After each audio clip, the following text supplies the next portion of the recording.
रुख करते हुए, क्योंकि जिस तरीके से कल बाइडेन ने अपनी स्पीच दी है, जाहिर तौर पर सोशल सैंक्शंस, इकोनॉमिक सैंक्शंस, सभी तरीके के कर्व्स और एक तरीके से साइकोलॉजिकल वॉरफेयर यहां पर छेड़ने की कोशिश। लेकिन इसके दूरगामी परिणाम हम कैसे देखें, क्योंकि अभी तो युद्ध चल ही रहा है, आज 7वां दिन है, लगातार रूसी फोर्सेस आगे बढ़ रही हैं। कीव को कैप्चर करना उनके लिए सबसे बड़ा इस वक्त चुनौती है और वही वो चाहते हैं। ऐसे में रूस पर लगाम लगे तो कैसे? देखिए, रूस ये चाहता था कि यूक्रेन नाटो का मेंबर नहीं बने। रूस की जो प्राइमरी ऑब्जेक्टिव है वो ये था। आज शांति वार्ता हो रही है रूस और यूक्रेन के बीच में। इसके बीच में उनके ऊपर बहुत सारे आर्थिक प्रतिबंध और उनके अपने ऊपर, राष्ट्रपति पुतिन के ऊपर, अपने ऊपर और उनके साथ का जो कैबिनेट है उनके ऊपर बहुत सारे प्रतिबंध लगे हैं। रूस के लिए एयर स्पेस बंद कर दिया गया है। ये सारी जो चीज़ें इकट्ठा हो रही हैं, उसका पर्पज़ ये है कि जब नेगोशिएटिंग टेबल पर रूस बैठे तो वो शांति वार्ता के लिए उनके टर्म्स पर एग्री कर जाए। यहाँ पर यह समझना ज़रूरी है कि दोनों को सम्मानपूर्वक स्थिति में लाना पड़ेगा, चाहे वो यूक्रेन हो चाहे वो रूस हो। जब तक दोनों को सम्मानित जगह नहीं मिलेगी, शांति वार्ता में सफल होना बहुत ही मुश्किल होगा। इसी को समझते हुए हम लोगों को ये समझना है, और मैं दर्शकों को ये कहना चाहता हूँ, मुझे ये पूरी उम्मीद है कि ये जो हार्ड एक्शन चल रहा है, मिलिट्री एक्शन चल रहा है रूस की तरफ से, ये उनका रिस्पांस है जो बाकी सब नाटो और यूएस की तरफ से रिस्पॉन्सेज आ रहे हैं। वो चाहते हैं कि नेगोशिएशंस हों और वो सक्सेसफुल हों। आज देखिए क्या होता है, आज का दिन बहुत ही इंपॉर्टेंट है।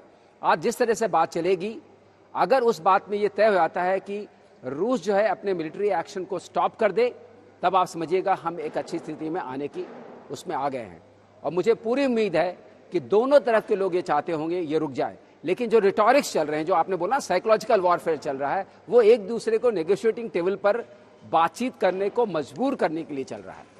साथ ही पीके श्रीवास्तव जी, जिस तरीके से हमने कल सुना कि एयर स्पेस को बंद कर दिया गया है, इसके साथ ही ओलिगार्क जो कि रूस के कुलीन तंत्र के सदस्य समर्थक हैं, उनकी संपत्ति को भी जब्त किया जाएगा। एक तरीके से थ्रॉटल करने की कोशिश यहाँ पर रूस को, बिल्कुल जो थ्रॉटलिंग स्ट्रैटेजी है उसमें एक तरफ आप रूस को पूरी तरीके से यहाँ पर बांध देना चाहते हैं, लेकिन रूस तो बंद नहीं पा रहा है। इस वक्त जो हम देख पा रहे हैं वहां पर तो रूसी सेना फुल फोर्स में चल रही है।